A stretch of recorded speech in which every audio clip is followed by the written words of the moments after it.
ang God's strength. Isaiah chapter 41 verse 10. Isaiah chapter 41 verse 10. Pwede po bang may magbasa ng Tagalog? May I call on Asilos para basahin niya po yung Tagalog natin. Okay? Isaiah chapter 41 verse 10. Okay. Meron dito sa Tagalog. May Tagalog Bible po ako dito. Halika dito, Asilos. Basahin mo sa Tagalog.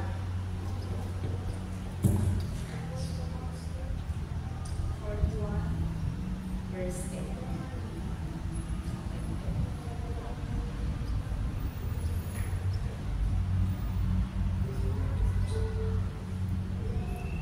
Ako isa sa iyo, huwag kang matakot. Ako ang Diyos, hindi ka dapat mangamba. Palalakasin kita at tutulungan, iingatan at iligtas. Amen. Praise God. Ang Diyos po ang nagsasalita sa fear not, sabi mo. Fear not, for I am with you. Be not dismayed, for I am your God. I will strengthen you. I will help you. I will uphold you with my righteous right hand. Yung fear not, yung huwag kang matakot, marami pong beses po ito na inulit-ulit po ng Diyos. Hindi lamang po dito sa verse na ito. Oo. Ibig sabihin, ayaw pala ng Diyos na natatakot ka. Amen. Ayaw pala niya na ikaw ay nangangamba. Ayun. Ayan. Kung nakaraan, ayaw ng Diyos na nag-aalala ka. Ayaw ng Diyos na nagugulumihanan tayo. Kaya lang, depende sa pagtitiwala. Depende kung gaano kakilala ang Diyos. Amen. Depende kung gaano ka sumusunod sa Diyos. Depende kung ano yung response mo sa pag-deal ng Diyos sa'yo. Because everyone dinidil. Bawat isa sa atin, dinidil ng Diyos tayo. Depende na lang po sa ating pag-response sa Kanya. But in Isaiah chapter 41 verse 10, ang ganda ng sinasabi ng Diyos dito, na siya ay maganda yung ginamit natin. Hindi tayo matatakot kung mangangamba. Sabi niya, di ba? Yun ang sabi niya. Yan ang encouragement mula sa Diyos na kung ano man yung mga problema o masalimuot na sitwasyon natin, okay? Kasi alam ko na wala ko sa atin ang merong perfect ang buhay. Yung milyonaryo nga may kakulangan pa rin. Diba? Yung may-ari nga ng SM, may kakulangan pa rin. Okay? Yung mga sikat na mga tao, may kulang pa rin sa kanilang buhay. Amen. Pero ang kumukumplito dito is si Jesus Christ. Kaya meron yung Jesus Christ is my everything. Kaya parang kahit may kulang, pero walang kulang. Dahil nakafocus ang iyong pananampalataya kay Jesus. Okay?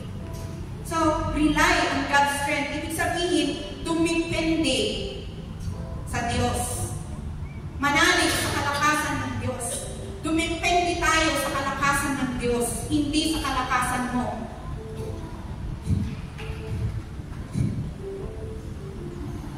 Amen. Yan po ang sinasabi dito. Na ikaw ay dumipende sa kalakasan ng Diyos, hindi sa kalakasan mo. Siyempre, alam po, sa inyong mga kabataan, maraming beses na dumidepende kayo sa nagagawa ninyo sa lakas ninyo Pero kahit gaano kalakas kayo, ano rin dumarating yung time na ikaw ay mahina. Okay? Ikaw ay mahina, mahina ang katawan, nagpuyat ka, mahina yung pagdaloy ng memory mo, ng isip mo, dumarating yun. Kaya lang dito, may pangako ang Diyos na siya yung magpapalakas, siya yung, ibig sabihin, pagka siya yung magbibigay ng lakas, kailangan magtiwala ka sa Diyos. Hindi pwedeng hindi ka magtitiwala. Kasi naranasan ko ito na maraming nagagawin sa church, parang feeling ko, isa lang ako, pero salamat sa Diyos. Dahil sa kalakasan na ibinibigay niya, kaya lang,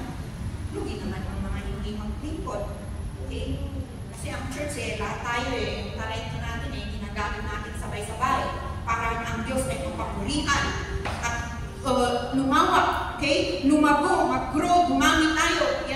Yan ang nakasaad sa Bible. Pero dito kung tingnan po natin sa Isaiah chapter 41 verse 9, tingnan nga natin sa 9. You whom I took from the ends of the earth and called from its farthest corner, saying to you, you are my servant. I have chosen you and not cast you off. Okay? Pinili tayo, hindi natin pinili ang Diyos. Siya ang pumili sa'yo. Kaya kapag pinili ka ng Diyos, opportunidad na yan, privilege na yan. Okay? Maraming beses kasi na feeling mo, ang layo sa Diyos. Feeling mo, iniwan ka ng Diyos. Hindi siya lumalayo. Amen. Lumalapit siya. Lumalapit siya sa'yo. Pero ang tao, siya ang lumalayo sa Diyos. Para bang wala silang takot sa Diyos, ginagawa lang nila yung mga gusto nilang gawin. Pag walang trabaho, inuman, barkada, happening.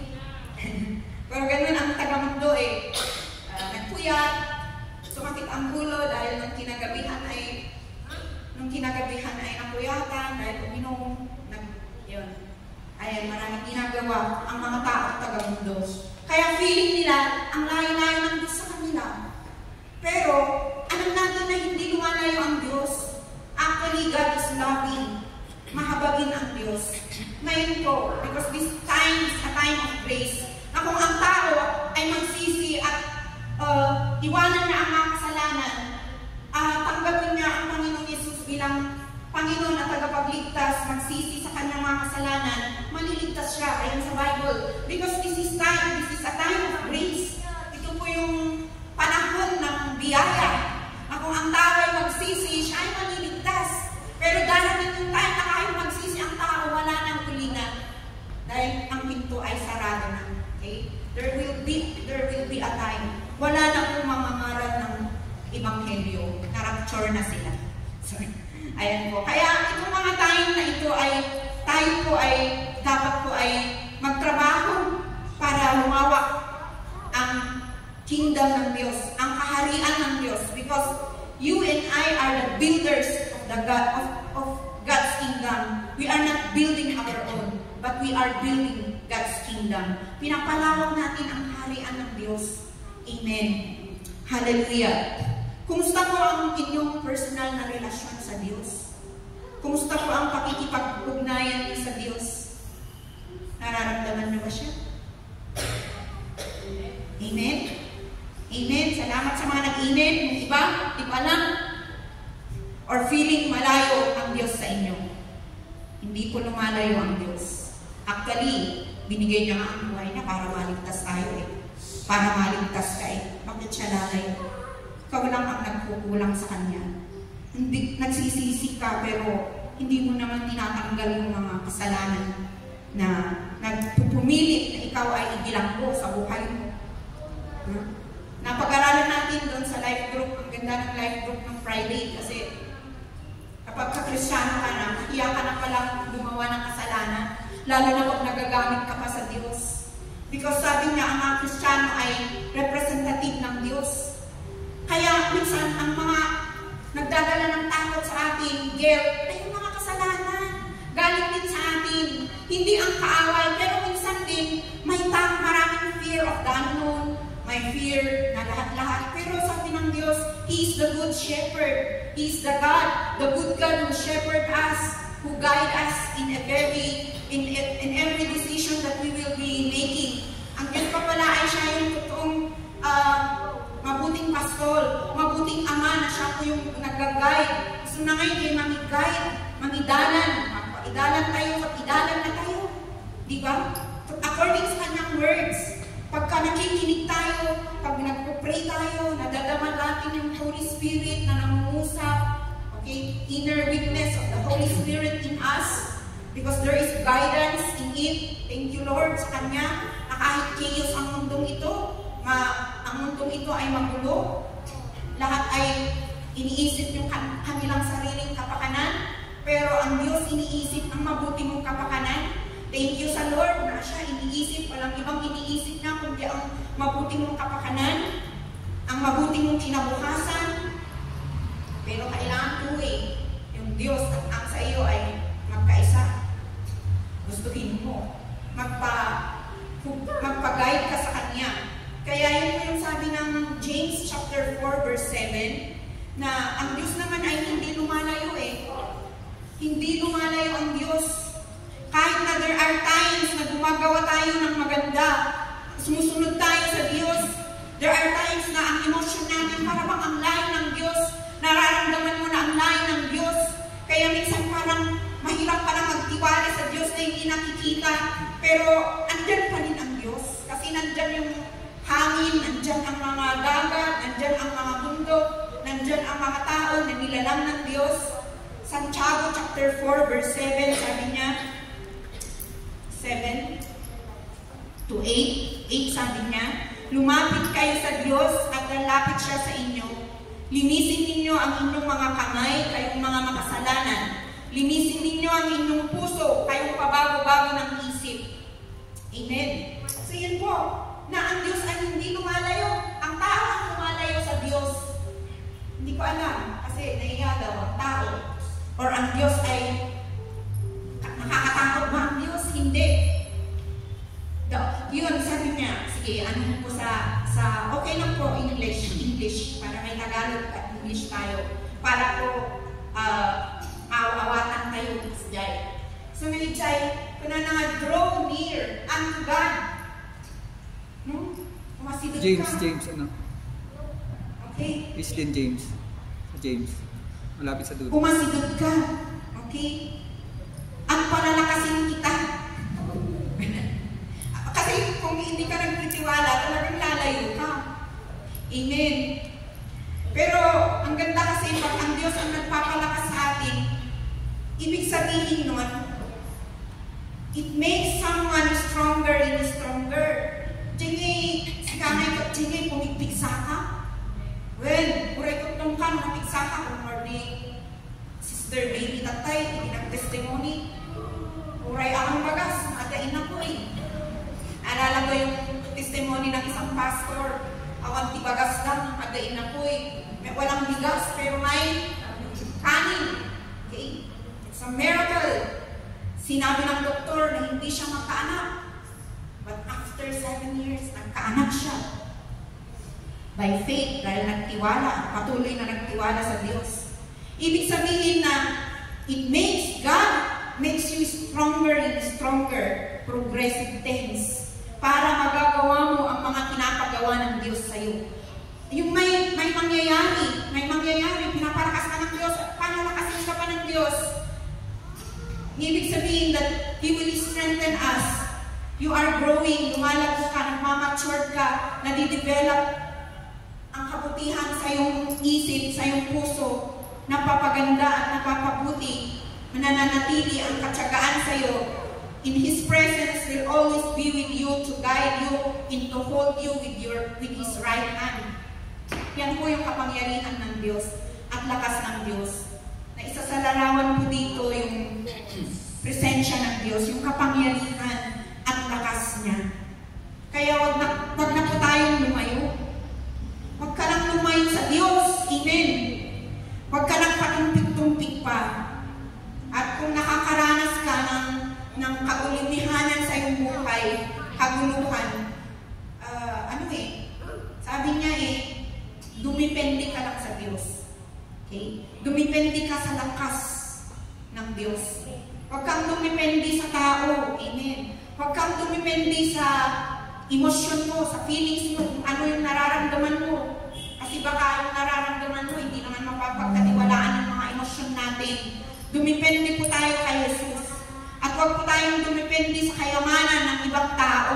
Amen. Sinabi ko na ba sa inyo na may nag-o-offer to pastor one church? There is a fixed allowance. There are 50 congregation, I think 50 to 80. Tempting offer yun sa akin. Madali lang yun kasi hindi na makihirap mag-soloing, hindi na ako magtuturo ng discipleship, may congregation na ako eh. But it's not the will of God. Okay? Hindi yun pag pumunta ako dun baka may nagreklamo, magsibalikan ng mga pastor dati dyan. Okay? At ang hirap magpastor sa hindi mo pinalaki at hindi ka ang nagamit na nagpanganak. Na naging ano sa kanila. Okay? So tempting offers yung mga ganon. Okay? There are tempting offers. Hindi tayo tumitingin sa pera. Tumitingin po tayo sa Diyos kung ano yung pinapagawa niya sa atin. And I believe in this church. I believe upon this Harvesters Global Church Ministries. Kahit maraming mga pagsubok, maraming mga tao ang nag-disrespect sa atin, nag-dishonor sa atin. There are times na inumiyak pa ako noon, nagkasakit pa ako. Pero ang Diyos ka rin ang nagtagumpay. Kasi there are times ang mga tao parang ginagamit ka lang, gagawin kang uto-uto or gagawin kang ano, pero you know, being a man and woman of God, stay put lang tayo.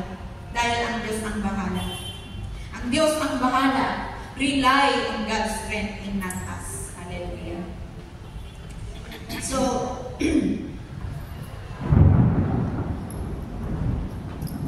being a man and woman of God, sabi niya, pag woman of God, pag man of God, hindi ka kulto.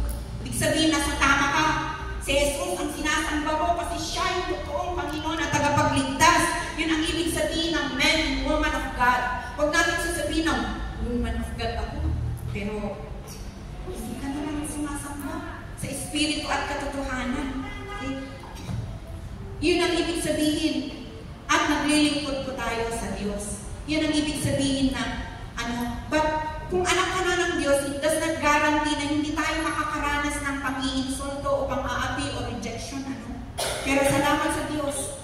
Kasi kahit maranasan natin ang lahat, si Jesus nga nakaranas siya ng insulto, ng rejection, banal na siya, hindi siya naiintindihan ng mga tao, but He still continue to teach what is true.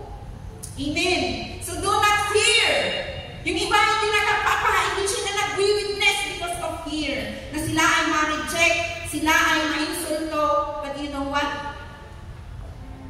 Maghunos dili ka na kung wala kang nararanasang insult. Dahil sa paglilingkod mo sa G. Kahit baka hindi ka nag-share ng Word of God. But you know, when I became a godly leader, when I decided to become the one of the few godly leader, because I believe that I am a godly leader, because it was Jesus who called me. At siya naman yung nag-extend ng buhay ko. Nasabi ng doktor na wala na akong pag-asang mabuhay. Ang hirap naman ang sasabihin ng doktor na wala ka ng kapag-apag-asa. Pero kay Jesus may pag-asa. Nung nag-decide po ako na maglingkod sa Lord, ang dami ko pong naranasan. Na-reject ko ako ng family ko. But nadismaya man ako, pero ang sarap pa rin maglingkod sa Lord. Why? Because the love and the satisfaction of the soul, naranasan ko lang kay Lord. I've been into many relationship. Naging queen or princess ang turing nila sa akin, but I did not experience what I have experienced when I am following and serving my Lord. Yes, marami pong mga kumaaway sa akin dahil itinuro ko ang si Jesus at ang kanyang salita. Because when we speak the truth, when we teach the truth, marami pong nasasaktan. At kapag nasaktan kayo, aminin mo na, Lord, tulungan mo ako. Palayain mo ako sa aking kasalanan. Pero yung iba na naghahari ang pride, kinakalaban nila ang lingkod ng Lord. But sabi ko, hindi ako nadismaya. Why? I have my God. Totoo ang Diyos. Kasi ang Diyos po yung nagpapalakas sa atin. Sabi niya, do not fear, for I am with you. Do not be dismayed, for I am your Lord. I will strengthen you and help you. I will uphold you with my righteous hand. Amen. Now, there are times na kahit nasa tama tayo, pero dumadanas tayo ng mga insult, ng mga rejection, ng mga dishonor, ng mga tao sa atin. It's okay. Kasi nga si Jesus, naranasan na niya ito.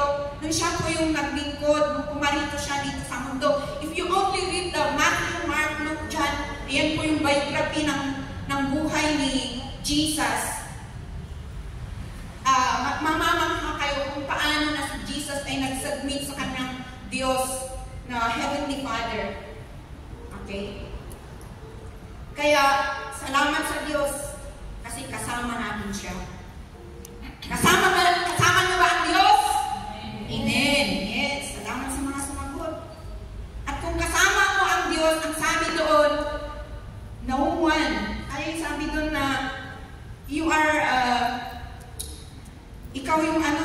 walang makakatalo. Amen. Walang makakatalo sa iyo sa paglilingkod sa Diyos. Hallelujah. So, salamat. Number 4, sabi niya, trust God's wisdom, not yours. Pagtiwalaan mo ang karunungan ng Diyos, huwag yung sayo. Bakit kaya?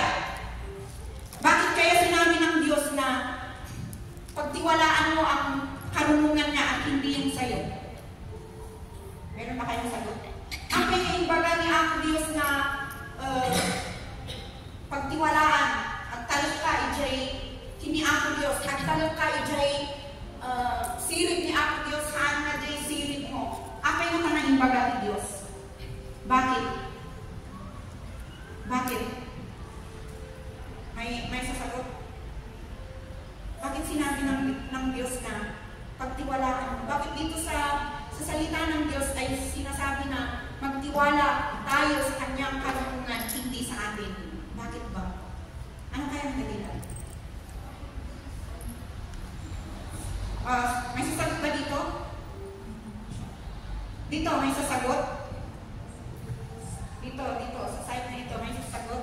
Apa iniimbagan ni ang Diyos na trust God's wisdom, not yours? Apa yung natan? May sasagot ba dito? Ay, ito ma. Mag-mind ka para marinig nila. Baka maganda ba naman ang sagot mo yun? Kasi naniniwala ako ng wisdom ng tao ay may hangganan. Hindi siya accurate. Ang wisdom ng Panginoon ay through the universe, the world, lahat. Alam ko naman natin sinasabi. Ano dito? Bakit po? Huwag nyo na ulitin yung sinagot niya. Ang sinagot niya ay hindi accurate, hindi tama. Dito.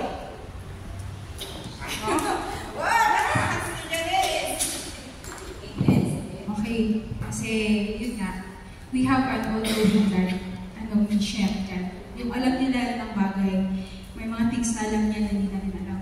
Also, yung knowledge natin may hangganan. There are things na tinatanong pa natin, Lord, bakit nangyayari to? Lord, bakit yan to? But then, alam niyo yun, God has the wisdom. Alam niya yung purpose ng mangyayari sa'yo. Maybe hindi mo man siya maintindihan right now, but we must, sabi doon, do not lean on your own understanding. But let us rely sa plano ni God sa buhay natin. Because alam niya lahat eh. He knows everything and He just wants the best for us. Okay. Tinatawagan ko si Asaya para basahin itong Proverbs chapter 3. Proverbs chapter 3 verse 4. Verse 4 to 5. Ito sa Tagalog muna. Sige po, sige. Sa gayon, malulugod sa iyo ang Diyos at kikilalanin ka ng mga tao. Kay Yahweh ka magtiwala, at buong puso at lubusan, at huwag mong manalangan sa sariling karunungan. Amen. Yes. Praise God. Trust in the Lord with all your heart and do not lean on your own understanding. Yung mga isinagot kanina ni Ma'am Helen at Sister Janice ay tama po. May hangganan ang talino ng tao. Kasi ang Diyos ay God of omniscience. Ibig sabihin na laing ang muna ti amin. Alam niya ang lahat. Nalalaman niya ang lahat ng bagay. Even the numbers of your hair, alam niya. Yung bilang ng buhok mo. Yung mga stars, yung lahat ng stars ay may pangalan. And kaya marunong ang Diyos. Matalino, alam niya ang lahat. Okay? Ang wisdom kasi na nanggagaling sa Diyos is wisdom from above. We call it divine wisdom. Ito po yung makalangit, galing sa taas. Ibig sabihin, meron pong the ability to judge right. Yung bang right yung paghusga niya, right yung pag-judge niya, yung tama. Kasi ang tao maraming beses na nag-husga lang sila dahil hindi nila inaalam pa yung nangyari or sa panlabas lang, nag-judge na sila. Kaya meron yung sabi niya, do not judge for you too will be judged. So, ibig sabihin na ito po yung wisdom na galing sa Diyos. Paano tayo magkaroon ng wisdom from above? No? Hilingin natin. Unang-una, hilingin mo kasi ikaw ay anak ng Diyos, ba't kasi hindi mo iniiling? Dapat hilingin mo. Pangalawa, sabi niya pa rin dito, the fear of the Lord. Kailangan magkaroon ka ng holy fear sa puso mo. Ibig sabihin, igala mo ang Diyos. Amen. Dahil kahit anong ginagawa mo, nakikita ng Diyos. Okay? Magkaroon ka ng holy fear. And the fear of the Lord is the beginning of wisdom. Amen.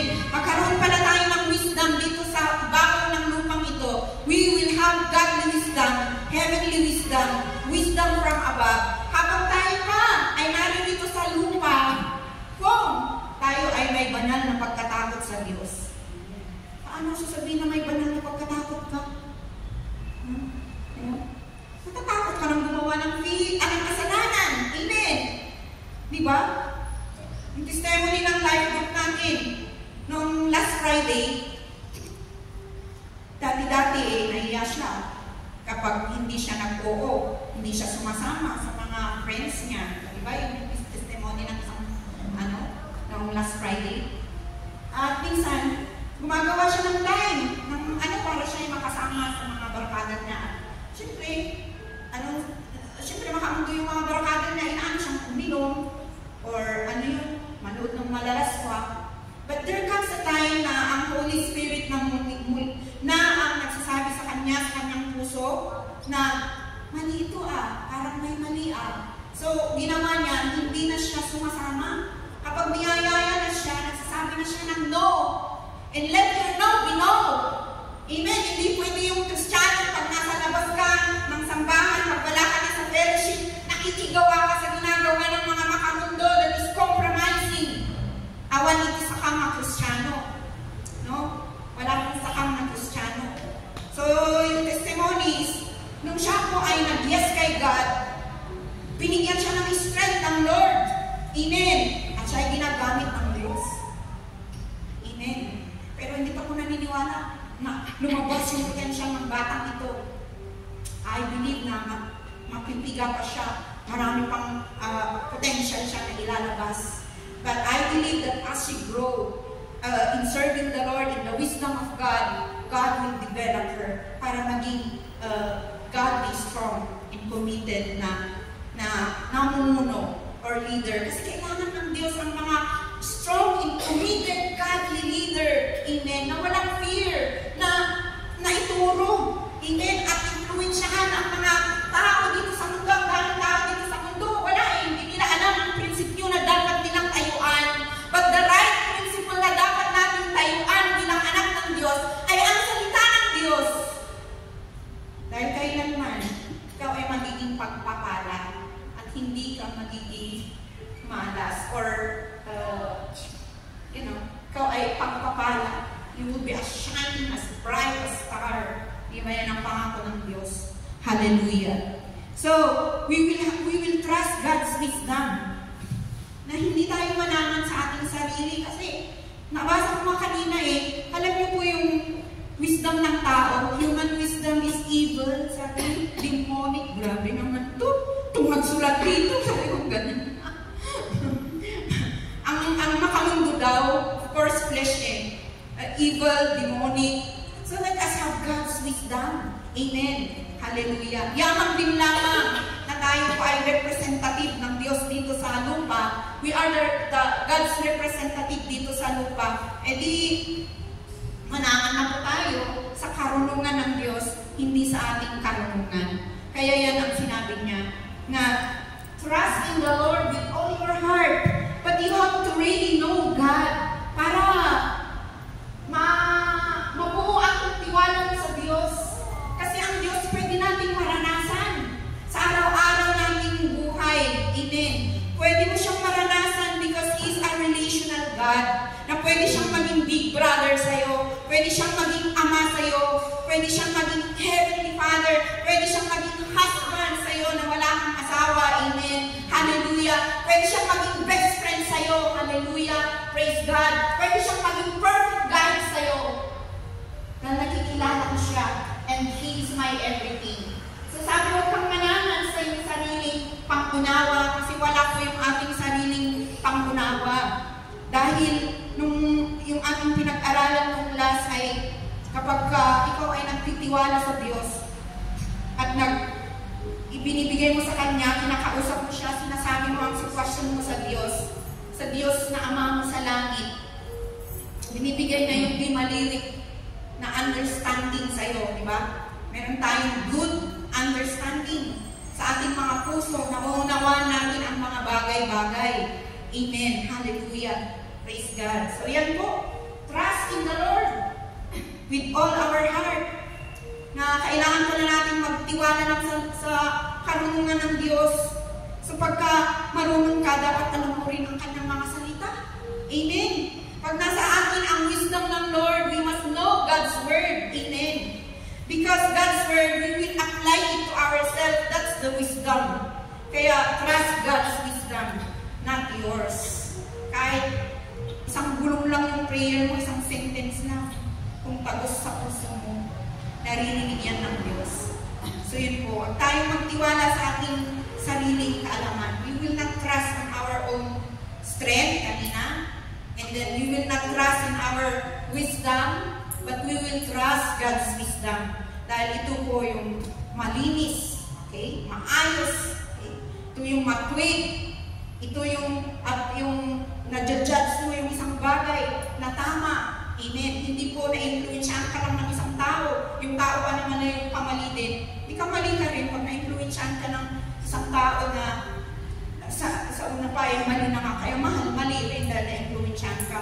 But sana i-allow natin na ang wisdom ng Diyos ay siya po yung tumanananaritay sa ating diwa, sa ating isip, para sa ganun makita natin yung mga tama, mahusgahan natin yung mga bagay-bagay ayon sa paningin ng Diyos at hindi sa ating pamamaraan na pagtingin o panghusga. Amen. Hallelujah. Praise God.